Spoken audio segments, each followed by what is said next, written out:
If you had invested $1,000 in this Singapore-listed company, iFAST Corporation, ticker symbol AIY, you would be sitting on $6,000 right now. While that doesn't sound like a lot of money, it translates to an annualized growth of 43% per annum for the past 5 years. In comparison, during the same 5 years, the Singapore stock market benchmark, the Straits Times Index, returned just 2% in all, while the US S&P 500 index increased by just 72%. So what led to iFAST's phenomenal share price increase over the past 5 years? But more importantly, is there a potential for the company to continue doing well 5, 10, 20, or even 30 years down the road? Before we look into that, we'd appreciate if you smash the like button and subscribe to our channel so that many other people can benefit from our sharing as well. Here's a bit of history. While we don't like to focus too much on short-term share price movements, it'd be good to provide some context to understand more about iFAST as a business. So back in 2017 to Jan 2020, iFAST share price was just meandering around 80 cents to $1, even though its business was doing well financially.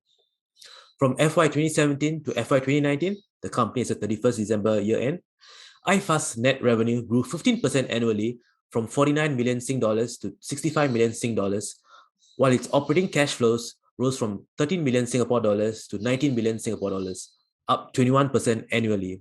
From 2017 to 2019, there was a general overhang with the company with regard to its China operations, which was still loss-making and still is. On a side note, the company sees lots of potential in the world's most populous country, so it's still positive about growth in that area. When the COVID pandemic struck in early 2020, iFAST's business, similar to many of the tech companies, saw business growth with increased digitalization. In FY 2020 itself, iFAST's net revenue grew 31.7% year on year, while its net profit more than doubled to 21 million Sing dollars. iFAST's assets under administration, AUA, which shows the total net value of investment products that are under the company's custody, hit a record level of 14 billion Singapore dollars. This slide shows a key summary of iFAST's FY 2020 growth. We can see that iFAST mentioned that its company benefited from the increased digital adoption in the wealth management industry, and the improvements have been seen for both its B2C and B2B businesses. Then in Jan 2021, iFAST announced that PCCW was awarded the contract to design, build, and operate Hong Kong's eMPF platform. The MPF, or Mandatory Provident Fund, is the city's pension system. iFAST will be the prime subcontractor for PCCW. iFAST added that its participation in the eMPF platform project is subject to the finalization of contractual details at that time. According to a DBS analyst report released prior to the announcement then, the win could contribute to over 10 million Singapore dollars in earnings over the medium term, the report mentioned. That was a substantial figure, given iFAST earned around Singapore dollars 21 million in 2020, adding a slew of good results from the company, and this led its share price hitting new highs, which was close to $10 at one point in time at end 2021. However, with the opening up of the economy post-COVID lockdowns, the general market weakness and softening business environment, iFAST's share price dropped to what it is today, falling over 50% from its peak last seen in September 2021. Now that we have provided you with some context, let's look ahead and understand why we think iFAST's falling share price could be an opportunity for long-term investors. We earlier mentioned about iFAST being awarded a subcontract for the Hong Kong eMPF platform. Indeed, the win will contribute substantially to its Hong Kong business. iFAST recently released its guidance for its Hong Kong business, and as we can see from here, its Hong Kong business could achieve a profit before tax, PBT, of Hong Kong dollars 100 million in 2023, and that could rise up to Hong Kong dollars 500 million in 2025.